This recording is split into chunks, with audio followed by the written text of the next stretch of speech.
নতুন বছরের আগে পুলিশের বড়সড় সাফল্য, উদ্ধার চুরি যাওয়া 4টি টোটো এবং 30টি মোবাইল, গ্রেপ্তার এক পাচারকারী। উত্তর 24 পরগনা জেলার বসিরহাট মহকুমা হারোয়া থানা পুলিশের বড়সড় সাফল্য, 4টি টোটো চুরি যাওয়ার অভিযোগ পেয়েছিলেন, তার তৎপরতার সঙ্গে তদন্ত শুরু করেন এবং ঈদ আবাঙের মতো উদ্ধার করে ফেলে হারোয়া থানার পুলিশ। মোবাইল চুরি যাওয়ার অভিযোগ দায়ের হয়েছিল হারোয়া থানায়, সেখান থেকেও 30টি মোবাইল ফোন উদ্ধার করে তুলে দেওয়া হয় উপভোক্তাদের হাতে। চুরি যাওয়া মোবাইল এবং টোটো উদ্ধারে সক্রিয় ভূমিকা পালন করেছেন হারোয়া থানার ভারপ্রাপ্ত আধিকারিক প্রতাপ মোদক। অন্যদিকে তদন্তকারী অফিসার প্রেমাংশু মণ্ডল তথা হারোয়া থানার পিসি পার্টি রীতিমতো সক্রিয় ভূমিকা পালন করে এই টোটোগুলি এবং মোবাইলগুলি উদ্ধার করেছেন। পুলিশের এই কর্মকাণ্ড রীতিমতো খুশি উপভোক্তা। পাশাপাশি পুলিশকে ধন্যবাদ জানিয়েছেন তারা। মিনাখার ভারপ্রাপ্ত এসডিপিও কৌশিক বসাক, হারোয়া ভারপ্রাপ্ত সিআই অভিজিৎ হাইট এবং হারোয়া থানার ভারপ্রাপ্ত আধিকারিক প্রতাপ মোদকের উপস্থিতিতে মোবাইল ফোন এবং টোটোগুলি তুলে দেওয়া হয় উপভোক্তাদের হাতে। টোটো পাচারের ঘটনায় গ্রেপ্তার এক পাচারকারী ধৃত। পাচারকারীকে বসিরহাট আদালতে তুললে বিচারক তাদের 14 দিনের জেল হেফাজতের নির্দেশ দেন। মাত্র 8 মাস হয়েছে, হঠাৎ করে আমাকে ফোন করা হলো রাত্রে যে আপনার মোবাইলটা পাওয়া গেছে, থানায় এসে নিয়ে যাও। মোবাইল ছিল না? এটা ছিল ভিভো ওয়াই ছিল।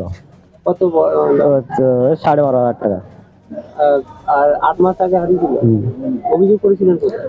আমি থানায় তো অভিযোগ করে গিয়েছিলাম। কোন থানা? হারোয়া থানা। তারপরে আজকে হাতে পাবো, এখনো পাইনি, পাবো। কেমন লাগে? স্যারকে অসংখ্য ধন্যবাদ, যেহেতু মোবাইলটি পাওয়া যাচ্ছে, খুশি লাগছে। পুলিশের ভূমিকা কি বলবেন? পুলিশের অবশ্যই আমাদের প্রশাসন যাতে ভালোভাবে কাজ করে, সক্রিয়, এদিক দিয়ে সক্রিয়। আমরা চাইছি যে ভালোভাবে প্রশাসন কাজ করুক, সামাজিক কাজ করুক, এটা আমরা চাইছি। গত 5 তারিখ ডিসেম্বরের সমাপতির টাকা চাঁদপুর জিপিতে দেওয়া হচ্ছিল। সেই সময় শুধুমাত্র ডাঙ্গির 7খানা সংসদের যারা বেনিফিশিয়ারি আছে তাদেরকে ডাকা হয়েছিল এবং তারা গিয়ে ওখানে অফিস স্টাফরা এবং প্রধান ওখানে চাপ সৃষ্টি করছে যে সমাপতির টাকা নিতে গেলে এই চৌকিদারি ট্যাক্স কাটতে হবে, না হলে সমাপতির টাকা দেওয়া যাবে না। এবং এখানকার যারা বেনিফিশিয়ারিরা সেখানে টাকা নিতে গেছে তাদেরকে জোরপূর্বকভাবে মৃত্যু ব্যক্তির নামে চৌকিদারি ট্যাক্স কাটতে বাধ্য করা হয়েছে এবং 50 টাকা করে ধার্য থাকা সত্ত্বেও তাদেরকে কারো কাছে 50, 100, 200, 300 পর্যন্ত কাটা হয়েছে। এই সমস্ত টাকা ওয়ার্ল্ড ফান্ডে যাচ্ছে এবং সেই ওয়ার্ল্ড ফান্ড থেকে কে বা কারা এই জিপিতে সিটিং আছে, ওই টাকাটা চাঁদপুর জিপি টাকাগুলো মানে লুটপাট করছে।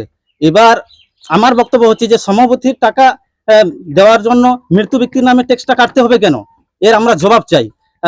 যারা যারা জড়িত আছে তদন্ত সাপেক্ষে যেন উপযুক্ত ব্যবস্থা নেওয়া হয়। ব্লকে আমি চাঁদপুর জিপির টিএমসি দলের বিরোধী দল নেতা, আমি 9 তারিখে কমপ্লেন করেছি বিডিও সাহেবকে।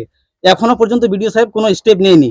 যদি 1 সপ্তাহের মধ্যে কোনো স্টেপ না নেওয়া হয় তাহলে আমি অঞ্চল অফিস ঘেরাও করব এবং আরো বৃহত্তর আন্দোলনে আমরা নামবো। আর কি কারণে টাকাটা নেওয়া হচ্ছে বেশি? টাকাটা এখানে তারা টাকাটা লুটার জন্য নিচ্ছে, কারণ 50 টাকা ধার্য যেটা বোর্ড সিদ্ধান্ত নিয়েছে সেখানে 100, 200, 300 নিচ্ছে। এই টাকাগুলো অল ফান্ডে যাচ্ছে। এবার অল ফান্ড থেকে তারা বিভিন্ন ইস্যু করে টাকাগুলো তুলে নিচ্ছে আর বলছে অল ফান্ড জিরো। আপনারা কি চাইছেন?